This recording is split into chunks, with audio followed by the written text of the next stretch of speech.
Sunu Presse, à la présentation Aïcha Toupam. Sunu Presse vous est offert par le Grand Carnaval de Dakar. Bonjour. À l'installation de la 15e législature de l'Assemblée nationale, l'élection de El Malick Ndiaye à la présidence, entre autres sujets, sont mises en exergue par les quotidiens reçus ce matin. La surprise du chef, lit-on dans le journal Rewmi Quotidien. Élu deuxième personnalité de l'État, l'ancien ministre des Transports devient le dauphin constitutionnel du président de la République qui remplacerait en cas d'empêchement. Walf Quotidien abonde dans ce même siège et met à sa une El Malick, la surprise du chef, parlant de la présidence de l'Assemblée nationale, et Aïssata Tall Sall qui devient présidente du groupe parlementaire Takku Wallu et Ayib Daffé président du groupe Les Patriotes.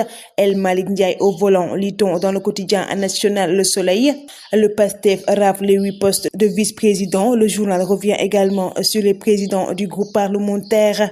PASTEF accapare tout, à titre le journal Le Quotidien, revenant sur l'installation de El Malick Ndiaye au perchoir, et PASTEF qui prend tous les postes du bureau. Selon le journal Takku Wallu, dénonce un abus et annonce des recours. Le pouvoir tout arme en main, lit-on dans le journal Enquête, revenant sur PASTEF qui rafle tout et Takku Wallu qui boude et annonce des recours. Le journal revient également autour du blocage et des choix des vice-présidents. El Malick Ndiaye du nid au perchoir, titre le journal L'Observateur. Le journal nous plonge dans les coulisses d'une journée d'assemblée marquée par l'incertitude et les rebondissements.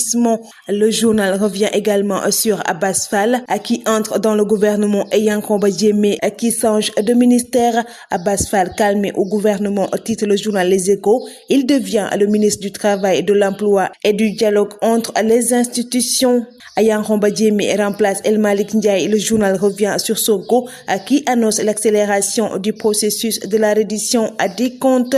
Le quotidien Tribune revient sur la démission ou suspension de son mandat de député et renseigne que les pouvoirs du Premier ministre seront bientôt renforcés.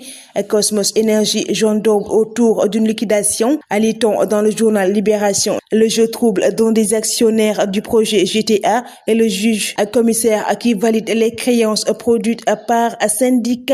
Le journal Vox Pop traite dans ses colonnes du drame qui s'est produit à Mbour. Au quartier 11 novembre, Ramatoulaye Dieng et ses 5 enfants, un garçon et 4 filles, ont péri dans l'incendie dans leur chambre. D'après les premiers témoignages, l'incendie serait causé par un court-circuit. Amaury et Nampalis, le mercato à ne pas rater, lit-on dans le quotidien Record. Le journal revient également sur les CNG qui confirment la victoire de Modulo sur site. Le Carnaval de Dakar célèbre le riche patrimoine culturel africain.